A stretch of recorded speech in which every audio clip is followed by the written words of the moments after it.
할렐루야, 추수감사 주간입니다. 우리 어제 추수감사 주일 예배는 드렸지만 우리 추수감사절이 목요일이기 때문에 이번 한 주는 더욱 우리가 하나님께서 베풀어 주신 그 은혜와 사랑에 감사하여서 감사를 잃지 않는 믿음의 아름다운 삶이 되기를 원합니다. 기도하겠습니다. 참 좋으신 하나님 감사합니다. 우리 가운데 함께 하시며 우리를 지키시고 인도하십니다. 하나님의 손길을 우리가 찬송합니다. 하나님, 우리 참 하나님께서 오늘도 이끌어 주시는 그곳으로 담대한 발걸음을 옮기게 하시고 하나님의 말씀과 그 뜻을 따라서 행하는 믿음의 참 용기 있는 자들이 다 되게 하여 주시옵소서. 주님께 맡깁니다. 하나님, 우리 가운데 함께 하여 주시옵소서. 예수 그리스도 이름으로 기도드립니다. 아멘. 우리 함께 찬송하여서 주님께 나아갑니다. 하나님께서 우리 찬송을 기뻐 받으십니다. 찬송가 449장입니다.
사사기 9장 46절서부터 57절 말씀 함께 나눕니다.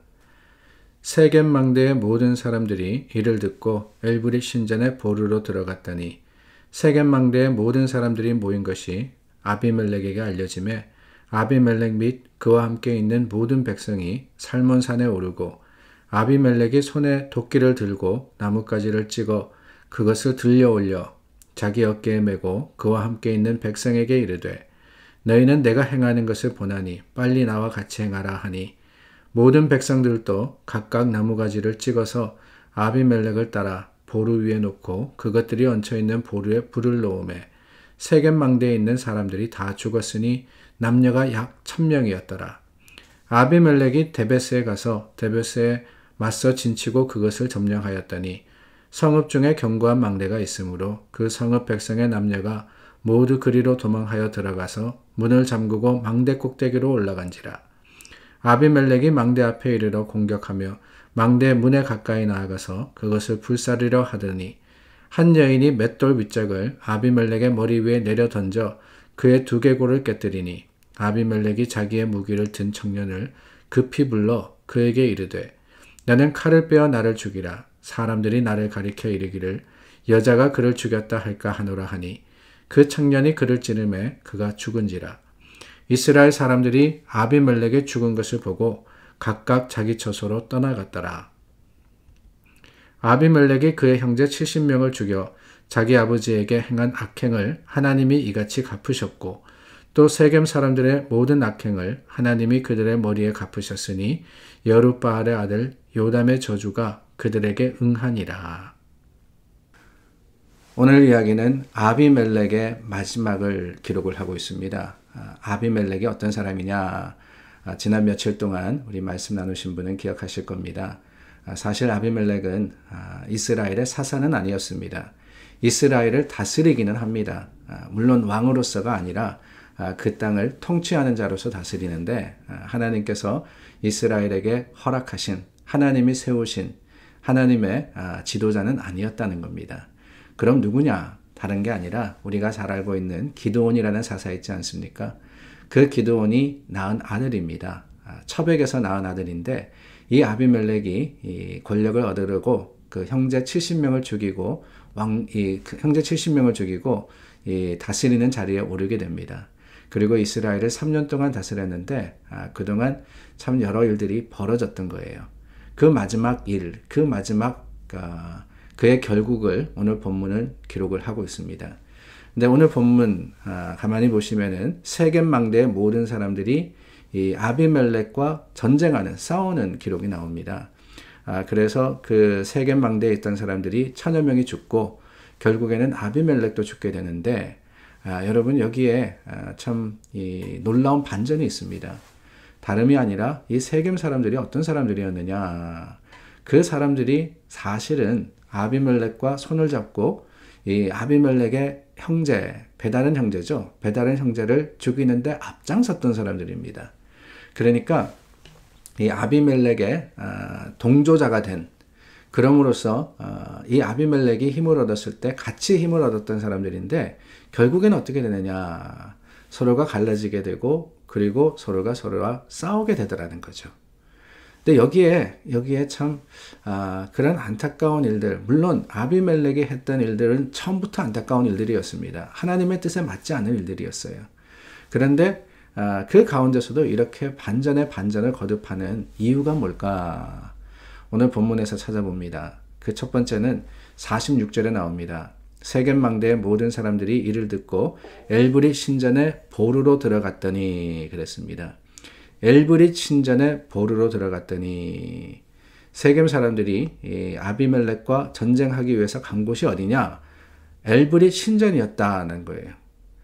여러분 여기에 이 엘브릿 신전, 엘브릿이라는 신이 도대체 누군가라고 싶을 정도로 사실은 거기에 가나안 신을 섬기는 신전이 있었다라는 사실이 그들의 멸망의 첫 번째 이유가 되는 것이 아닌가 하는 생각이 듭니다. 세겜이라는 곳이 어떤 곳이냐? 세겜은 지금 우리가 잘 아는 그 예루살렘에서 멀지 않은 곳에 위치한 곳입니다. 동쪽에는 이 아이성이라는 곳이 있었고 서쪽에는 베델이라는 곳이 있었던 하나님의 구속의 역사 가운데 참 중요한 위치가 바로 세겜입니다. 이 세겜이라는 것은 아브라함이 하나님의 말씀을 듣고 떠나라 하는 그 명령대로 떠난 후에 가나안에 들어와서 하나님이 다시 언약을 주시고 이 땅을 네게 주겠다라는 그 말씀 가운데 제단을 쌓고 하나님께 예배드렸던 첫 번째 장소였습니다. 그만큼 중요한 장소였어요. 그것만이 아니라 아브라함의 손자 야곱이 이 밧단야람에서 돌아와서 다시 단을 쌓고 하나님을 찬송했던 것도 세겜입니다. 뿐만 아니라 유언대로 요셉의 뼈를 이 이스라엘 백성들이 가나안으로 가지고 와서 장사한 곳이 어디냐? 거기도 바로 세겜이에요.